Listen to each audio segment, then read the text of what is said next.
What's up, guys? More Medic One here, and today I want to speak to you guys about a comment that I had on one of my videos. The question was, what is something that you despise and hate to work on? I don't despise it, but I don't like working on construction equipment, rental equipment, stuff that just gets abused and gets hung up wet, and it's just it's just absolutely a nightmare to work on. More specifically, concrete saws.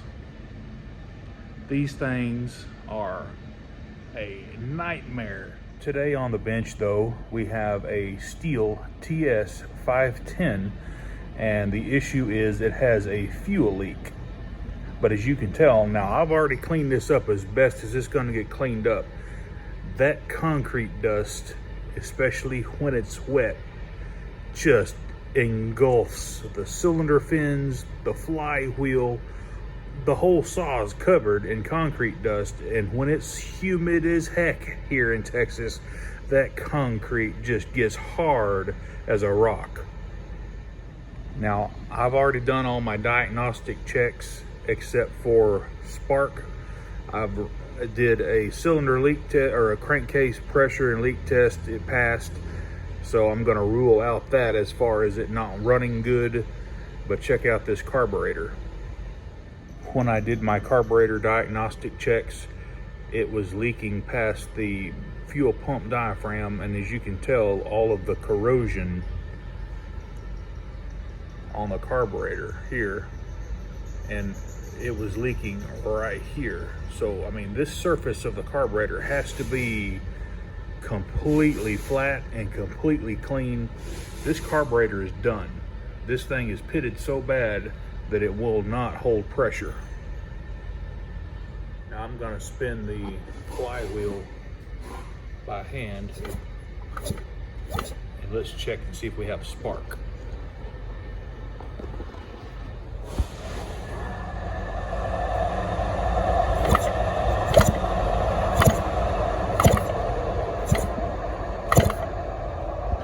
And we have sufficient spark, and that's just spinning it by hand.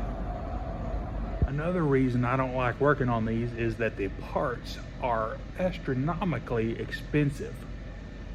So far, I have not found a aftermarket carburetor for this saw, and this carburetor is almost 200 bucks. It's like 196 bucks.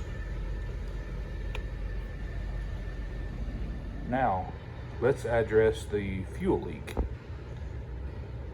This is the fan housing, starter assembly, fuel tank assembly. And as we can tell, the fuel tank itself is leaking right at the seam.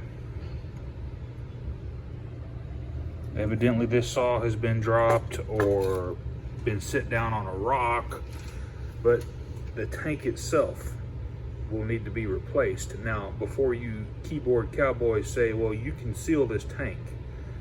Yes, you could. I would do it with red coat tank sealer if this was my saw. Yes, I definitely would try it. But it being a good customer and the customer's okay for the new tank, we're gonna go with a new tank. However, this assembly right here, like I said earlier about prices being high, this is still available from Stihl, and it's $300. Alrighty guys, I hope you like this little bit of show and tell. I want you to comment below in the comments on something that you don't like working on, and tell me your story. But anyway guys, y'all have a good rest of your Tuesday, and hit that subscribe button, and whenever you do, click the bell so you get all my new videos. Y'all have a good day. More Medic One.